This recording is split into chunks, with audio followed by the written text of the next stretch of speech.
G'day, it's Clive Rocksinger here. I hope somebody's looking at these videos. I tell myself that it doesn't matter, but it kind of does. I'd be very surprised if nobody's looking at them, but anyway, if that one bit like Vlad in Siberia is looking at this video, I've got one watcher. But I'm getting to a particularly interesting point with these designs. I've taken this further than anybody could take it at home. Reason being is that you need two numbering systems with this stuff. And the thing that I found that with Roman numerals, it allows you to scale the numbers. See, that's how I keep them like STL files.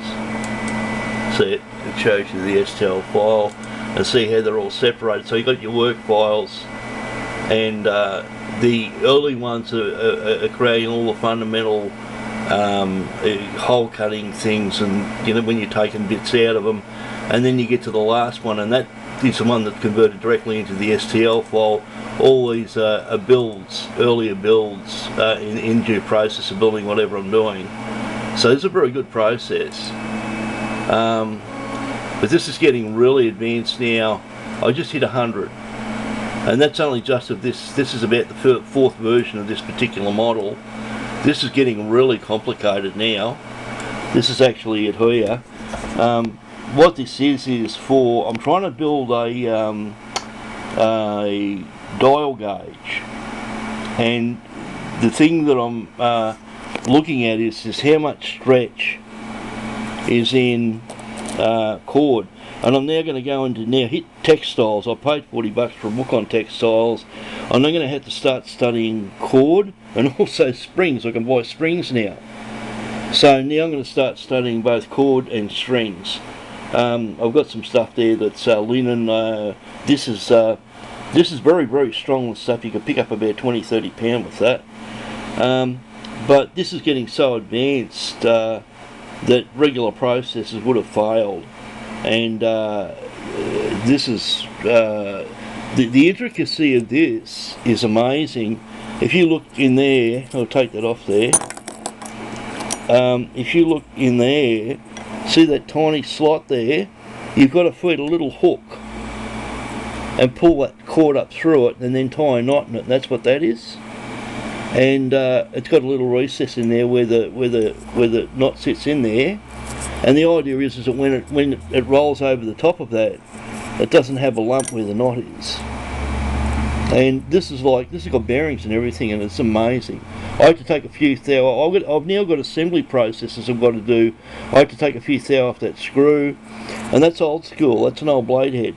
I bought that off Wimmer Bearings, and they apparently must have a contract with an American firm, and they're buying really, really old school stuff. I think that's an old Imperial screw, really, really high quality, probably stainless. But one thing I did want to talk about is I speak very highly of Taylor Swift. Why? Although Taylor Swift writes songs, every talent that she has is what I'm doing here. The ability she can write 10 songs and make them all sound completely different. Now, people don't sort of think, they don't really understand how incredibly difficult that is. You almost got to have like half a dozen different personalities to do that. I'll write 2 songs and they all sound the same. I think I've written about 5 songs. I've got to change the chords. I've got to physically change the chords to make them sound different. But that talent that she has is born from not only discipline but talent. So she got talent, but I reckon it stems from partly from her father. I believe he was a stockbroker, but he was also military. So he's regimentally, like, militarised, discipline, you know, salute when you wake up in the morning type of guy. But also being a stockbroker, he's into forecasting and be a futurist. You've got to see the future with stockbroking. You've got to know what the market's going to do, and you have to think ahead, and you have to be ahead of the game all the time. And these traits he's taught to his daughter, and on top of the talent that she has and the discipline and the training, gives her the ability to do things that very few songwriters can do. She can write, as I say, 10 different songs and they seem completely different. I have no idea how she does that. And I guarantee it, if in fact she had decided to take up science instead of music, she would have made an excellent engineer. She's so creative, she's so resourceful, she's tough, she's disciplined, she's fit, and she's even able to manage her demeanour, and she's a people person, and I can't do that. And you'll find a lot of people that are scientists aren't really social people. They don't have time for you. Like if I talk to somebody and don't understand what I'm talking about, I'd sort of walk away. I'm not really interested in them. And if I don't like somebody, I won't remember their name. I'll know somebody like 14 years and I won't remember their name. What's your name again? But yeah, people are funny. When you push yourself to the limit like this, you become a weirdo. And that's why I've got no friends. I work all the time. When I do go out, I just sort of de-stress and then I'm back at work again. If I can't do math, I get really upset. I have fun doing this. But, you know, it's an obsession. But if you're going to turn an obsession into something productive, it all pays off. But yeah, I speak very highly of Taylor Swift. She's a very, very talented woman, but I tell you what, she's a lot tougher and smarter than you think she is.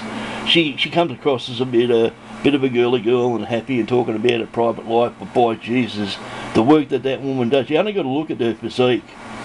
She trains, she practices, she's got a very high level of education, and she applies it, she gets off a butt and does it. She's amazing. I love Taylor Swift, I'm a huge fan of hers. And if she didn't take up music, she would have been a great engineer or scientist. But yeah, this stuff's really testing me at the moment. I'm using all new processes, and you've got to continually. An inventor doesn't just invent one thing.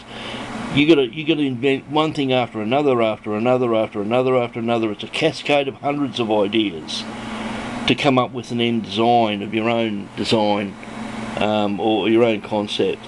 So, you know, yeah, I've got these talents, so does Taylor Swift. She writes music. I wish I could write music.